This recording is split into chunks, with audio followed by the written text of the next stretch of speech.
¿Qué tal? ¿Cómo estás? Pues bueno, bienvenido. Este sería ya el primer video formal de nuestro curso, el cual estamos hablando de carbonatación. Y lo primero que queremos en este video es darte eh, algunos puntos importantes para entender lo que es la carbonatación. Vamos a hablar del equilibrio que hay entre un líquido y un gas. Vamos a hablar sobre el tipo de soluciones. Y también en este video quiero enfatizar mucho en una unidad llamada volúmenes de CO2. Eh, Queremos enfatizar justo en los primeros temas que nos van a servir durante pues, todo este curso para entender por qué de los factores de temperatura y presión, para entender, como te digo, esa unidad llamada volúmenes de CO2 que tanto vamos a mencionar en el curso. Y bueno, vamos a empezar por la parte de lo que es el equilibrio entre un líquido y un gas. Vamos a hablar sobre las soluciones. En la vida diaria podemos encontrar infinidad de ejemplos de soluciones.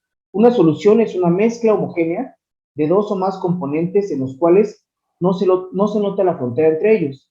Es decir, una solución es una mezcla en la cual están compartiendo el mismo espacio dos o más moléculas.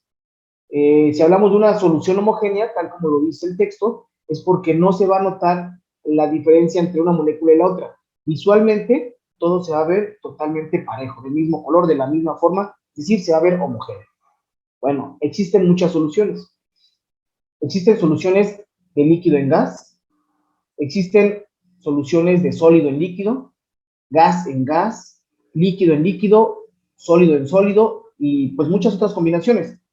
Si habláramos de un líquido en gas, podríamos hablar tal vez de la humedad que existe en el aire, en el ambiente, cuando se mezcla con el aire. En realidad no se puede visualizar las gotitas de humedad o de agua que pudieran existir, pero ahí están mezcladas con todo el aire. Si habláramos de un sólido en un líquido, podríamos hablar de cuando mezclamos azúcar en agua. La mezclamos muy bien y visualmente no se observa que exista azúcar. Tal vez si la pruebes, pues ya cambia la cosa, pero es una solución en la cual no se nota que existen dos moléculas, comparten el mismo espacio.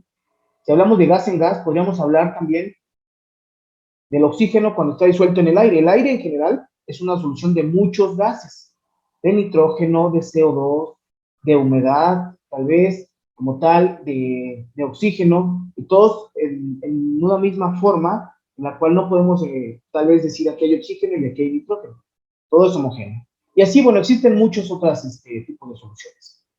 Eh, Dice, pues obviamente que se pueden hacer muchas combinaciones de acuerdo a los diferentes estados de agregación, es decir, sólido, líquido y gas, todos estos podemos tal vez combinarlos.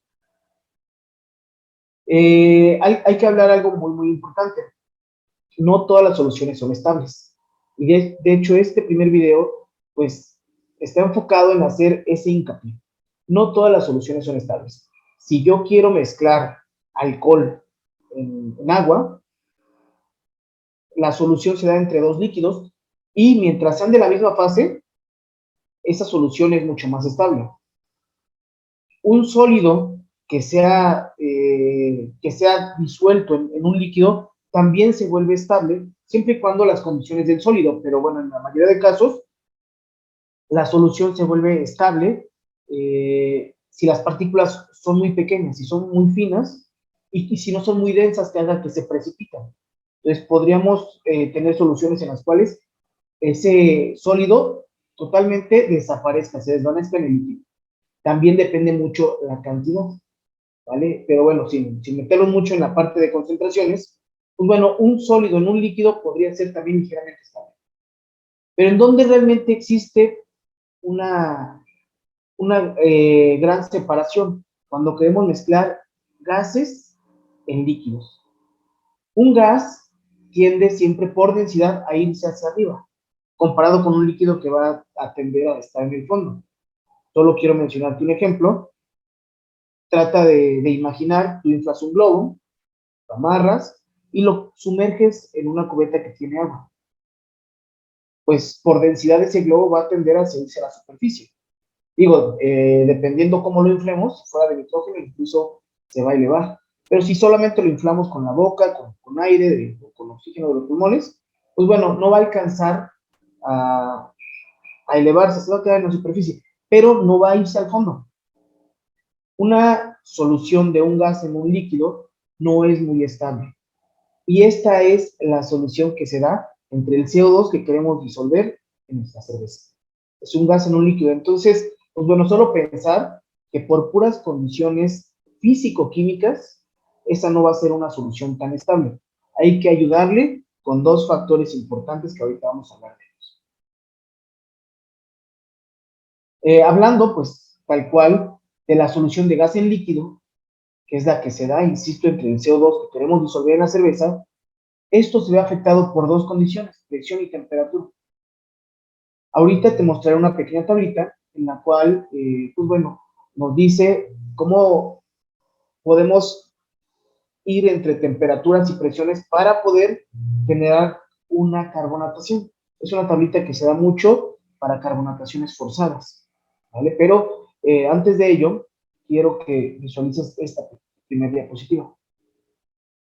Si tú pudieras ver en la parte interna de las cosas que tenemos, un sólido, podrías ver los átomos o las moléculas, uno pegado tras otro. Poniendo esta pequeña pluma, no sé si se alcanza a visualizar, aquí está. En el video, bueno, es un sólido en el cual si tú quieres tratar de que el dedo entre, de que algo entre en este sólido, pues sería casi imposible. Todas las moléculas están compactadas una con otra, de tal manera que no hay espacio entre ellos. Es muy rígido y tiene cierta dureza. Un líquido, ya ahí ya tenemos espacios entre moléculas. Este líquido puede fluir entre tuberías, tiene movilidad y permite que haya cosas que puedan estar intermedio a ese líquido. La fuerza de cohesión entre estas moléculas ya no es tan fuerte, ya hay cierta separación. Y en un gas, bueno, ya todo lo contrario, ¿no? Ya las moléculas ni siquiera están unidas entre ellas, no hay fuerza de cohesión y hay una separación enorme entre ellas. Cualquier objeto puede desplazarse de manera interna entre lo que sea un gas. ¿Cómo se dan estos cambios de fases? Pues bueno, regularmente, y esto lo vemos desde la escuela, nos lo enseñan, la temperatura hace que haya cambios de fase.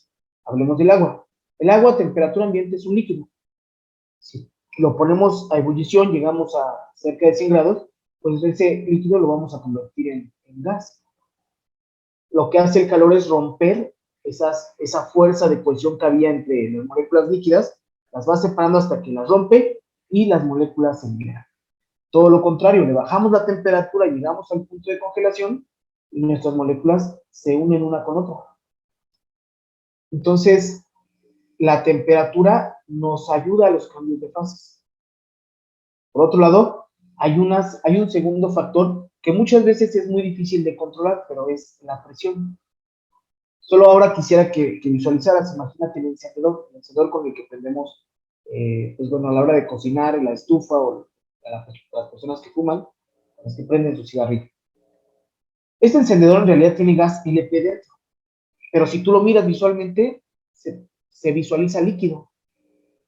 ¿Por qué? Porque adentro de este encendedor hay una presión muy grande que hace que este gas LP esté tan compacto que en lugar de verse o de tener la fase gaseosa, sea líquida. Obviamente al presurizar, más bien, al presionar ese botoncito, se libera y al momento de salir al ambiente, sale como gas. No es que lo presionemos y salga un líquido que se pueda recuperar o que se vea en el piso. Al momento de salir, luego sale y se convierte en gas. Pero por la presión que está ahí dentro tan fuerte, en realidad está en forma líquida.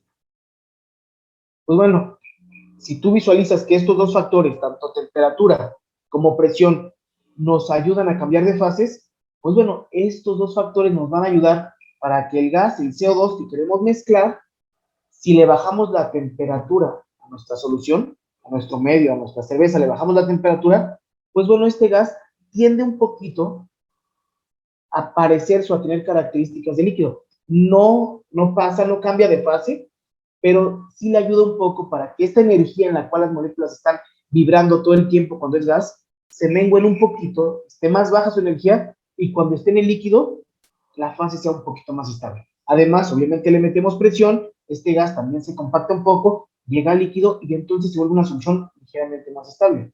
De lo contrario, el gas no se mezclaría tan fácilmente en el líquido. Pero insisto, ayudamos de temperatura y de presión, ¿vale? Entonces, bueno, la carbonatación de una cerveza se ve afectada por el factor temperatura y el factor presión. O, dicho de otra forma, estos factores le ayudan a que se puedan mezclar de una forma más homogénea y más estable. Esto lo vamos a ir viendo durante el curso. La estabilidad de la solución se da a temperaturas bajas, lo acabo de mencionar. Mientras nuestra solución esté de 4 a 12 grados, vamos a tener una mayor oportunidad de que el CO2 pueda disolverse o estar de manera un poco más estable dentro del líquido. A temperaturas bajas, de 4 máximo 12 grados. Es en la temperatura en la que vamos a realizar nuestra carbonatación forzada. Esto principalmente para carbonatación forzada. El líquido, si lo vemos aquí, hay espacios, hay movimiento, pero el equilibrio se da cuando las moléculas se mueven lentamente. Por eso es que el gas tenemos que presurizarlo, tenemos que bajar la temperatura para que no haya tanto movimiento, y cuando esté en el líquido no haya tanto movimiento, que esté más homogéneo, sea más estable y no quiera escapar, no sea ese globito inflado que quiera salir de nuestra cubeta de agua, el ejemplo que tuve hace un momento. Espero que eso te haya servido más o menos para visualizarlo, ¿vale? De lo contrario, tú metes CO2 y va a salir de nuestra cerveza. Tiene que haber presión y tiene que haber baja temperatura. Te hablaba de una pequeña tablita.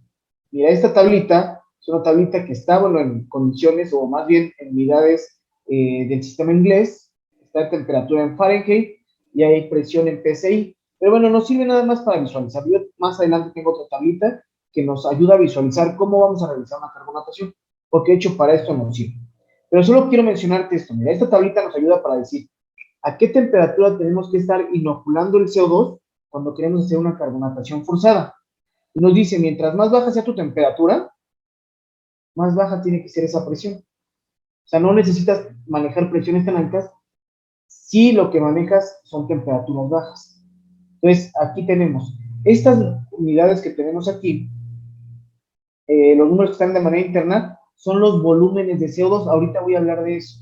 En este video voy a hablar de qué son los volúmenes de CO2. Es la unidad en la cual nosotros decimos qué tan carbonatado está algo. ¿Sale? Entonces, algo que está a 1.8 volúmenes de CO2, mientras tenemos 30 grados Fahrenheit, con un PSI de presión, podríamos también tener esa misma presión o algo muy parecido, 1.82, pero ahora con 16 PSI, imagínate, 16 veces más de presión si nuestra temperatura está mucho más elevada. ¿A qué voy? Pues obviamente lo ideal es no manejar presiones tan altas. Entonces, ¿qué es lo que queremos? Bajar la temperatura, el gas y la solución se vuelve más estable y entonces las presiones pueden ser mucho más bajas. Lo vamos a ir hablando más adelante, pero sí quiero que se haga énfasis en este video solo en eso. Presión y temperatura nos ayudan a realizar una solución de nuestro CO2 en nuestra cerveza y además que sea de forma estable, ¿vale? Ahora, ¿qué son esos volúmenes de CO2? Esto es una unidad que vamos a estar manejando durante todo el curso. Bueno, estos volúmenes de CO2 es la cantidad de dióxido de carbono, también llamado gas carbónico, que está disuelto en un líquido, que puede ser en este caso una cerveza, que es lo que nos importa, pero también es la unidad con la que se mide la carbonatación de un refresco. La carbonatación de una cerveza o de un refresco se mide en volúmenes de CO2, lo cual significa la cantidad de gas equivalente al recipiente que lo contiene a una atmósfera de presión. Es decir, si yo te digo que un refresco está a 2 volúmenes de CO2, quiere decir que tiene el gas necesario para llenar 2 botellas de ese refresco. Obviamente, yo le puedo ir colocando o le podemos ir colocando más gas si lo presurizamos más. Esta unidad está a una atmósfera. Entonces, mientras yo lo tenga a una atmósfera de presión, si yo digo que está a 2 volúmenes de CO2, es el gas necesario para 2 botellas. Si yo te digo que está a 3 volúmenes de CO2, es el gas necesario para llenar 3 botellas. Y así sucesivamente. Entonces, a eso se refiere volúmenes de CO2. Una cerveza en promedio La gran mayoría de estilos, por lo regular, están a 2.5 volúmenes de CO2. ¿Qué quiere decir? Que es el gas necesario para llenar 2,5 botellas, siempre y cuando dentro de esa botella estemos a una atmósfera de presión. ¿Vale? Existen, pues, algunos medios, obviamente, para poder corroborar que esa presión sea la correcta, o existen tablitas, si es que realmente lo queremos medir, existen tablitas que de alguna manera nos controlan temperaturas con presiones y nos permiten acercarnos a esa cantidad de gas. El volumen de gas o del volumen de CO2, en realidad hablamos de la cantidad de gas disuelto, pero la forma en la que se mide, pues, es cuánto gas cabe por botella, ¿vale? Por mencionarte un ejemplo, como una referencia, una bebida de cola, no quisiéramos marcar, o más bien decir alguna marca en específico, pero un refresco por lo regular de este estilo está carbonatado a 4 volúmenes de CO2 para que de alguna manera visualices cuánto CO2 tiene disuelto. Tiene lo necesario para que en esa botella existan 4 veces ese volumen a una atmósfera de presión. O sea, le cabe 4 veces lo que en esa botella cabría de gas, ¿vale? Está totalmente carbonatado, obviamente. Entonces, a una cerveza regularmente es de 2.5, aunque cambia por estilos. Más adelante te voy a compartir otro video en el cual hay una pequeña tablita y nos dice la mayoría de estilos a qué carbonatación, a qué medida de carbonatación debemos de llegar, ¿vale? Pero entonces, para que nos demos una idea, un refresco está mucho más carbonatado que una cerveza, 4 volúmenes de CO2. Como te mencionaba, se considera una cerveza con carbonatación media cuando tiene 2.5 volúmenes de CO2 por cada litro de cerveza. O en general, si hablamos de litros, en general, una botella de medio o de un barril, tiene 2.5 volúmenes de CO2, lo que le cabe en ese recipiente. De acuerdo con la siguiente tabla, se obtiene un valor aproximado cuando se tienen 9 bares a 4 grados centígrados. Y ahora sí te voy a mencionar la tablita que vamos a estar utilizando durante este curso. Regularmente nuestros medidores en nuestro cilindro de CO2 lo vamos a ubicar en bares. Es la forma en la que tenemos que controlar. Más adelante, en otros videos vamos a estar hablando de esto. Y bueno, nosotros podemos ajustar a punto 1, punto 2, punto 3 o hasta 2 bares de presión. Y la temperatura, pues obviamente aquí hablando de México y en países de habla hispana, pues tenemos unidades de grados centígrados. Entonces, si nosotros llegáramos a una temperatura de 4 grados centígrados, para tener más o menos una unidad de 2.5, podríamos estar hablando de estar aquí, en esta posición 2.5, con 0.9, o sea, ni siquiera un bar, 0.9 bares de presión. En 0.9 a 4 grados, más o menos nos ajustamos a ese 2.5. Si bajáramos la temperatura, incluso podríamos ir también bajando en la presión necesaria. Si llegáramos a 0 grados de nuestra cerveza, para llegar a 2.5 solo con 0.6. Obviamente, entre más baja la temperatura, mayor energía necesitamos para llegar a esa temperatura baja. Más tiempo de refrigeración, mayor energía o mayor condición de refrigeración incluso. Entonces, en realidad, hablar de 4 o 5 grados centígrados puede ser lo más estable que podemos lograr de forma casera o en una cervecería común, sin tener tanto gasto energético. Y la cantidad de CO2 o la presión en la cual estaría circulando nuestro CO2 ni siquiera sería tan elevada la presión. Entonces, eso es un ejemplo, ¿vale? Para tener 2.5 volúmenes de CO2, que es el promedio de carbonatación de una cerveza, se requiere entre 4 y 5 grados, que nuestra cerveza esté a esa temperatura, mientras está circulando el CO2 de una presión de 0.9. ¿Vale? Entonces, esta sería una tablita que vamos a estar utilizando y espero que, pues bueno, se las voy a compartir como imagen y al mismo tiempo pueden hacer captura de pantalla y vamos a hablar de muchos ejemplos a lo largo de este curso. ¿Vale? Estos valores nos indican el punto de equilibrio para obtener esos mencionados 2.5 volúmenes de CO2 y alcanzar el equilibrio a esas condiciones. Y algo bien importante, ¿cuánto tiempo tiene que estar mi CO2 circulando? Ahorita te voy a hablar solo de un acercamiento a unos 40 minutos. Cuando lleguemos realmente al tema, a la parte práctica, hablaremos de cómo identificarlo. Pero aproximadamente se dan en 40 minutos si hablamos de 20 litros aproximadamente. Y si hablamos en una carbonatación forzada dinámica. Existen dos tipos de carbonatación, ya lo vamos a ir revisando. Y si hablamos de una carbonatación forzada dinámica, se logra en 40 minutos si hablamos de 20 litros aproximadamente. Vuelvo a repetirte, esto solo es un aproximado, es una introducción a nuestro tema. Conforme avancemos, todo esto va a quedar mucho más claro dentro de los ejemplos que vamos a mencionar. ¿Vale? Entonces, ¿de qué trata este primer video? Entender que el gas no es tan estable si lo dividimos dentro de un líquido. Que para que sea más estable hay que bajar temperatura y hay que meter un poco de presión.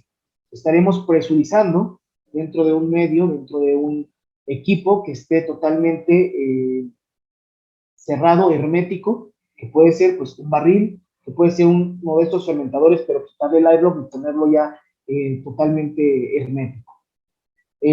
Pues hablar obviamente de cómo se miden volúmenes de CO2 y que en el promedio la mayoría de cervezas tienen 2.5 volúmenes de CO2, ¿vale? Y bueno, ya vimos la introducción, existen dos tipos de carbonatación forzada. Si fuera dinámica, aproximadamente en 40 minutos. Si fuera estática, podríamos llevarnos de 1 a 2 días circulando este CO2, ¿vale? Vamos a ir hablando poco a poco de estos tipos de carbonatación. Por el momento, pues esta fue la introducción a este primer video. Espero que te haya gustado. Nos vemos en el siguiente tema. Poco a poco estaremos hablando y entrando un poco más en la parte detallada de lo que es la carbonatación. Espero que te esté gustando. Nos vemos en el siguiente tema.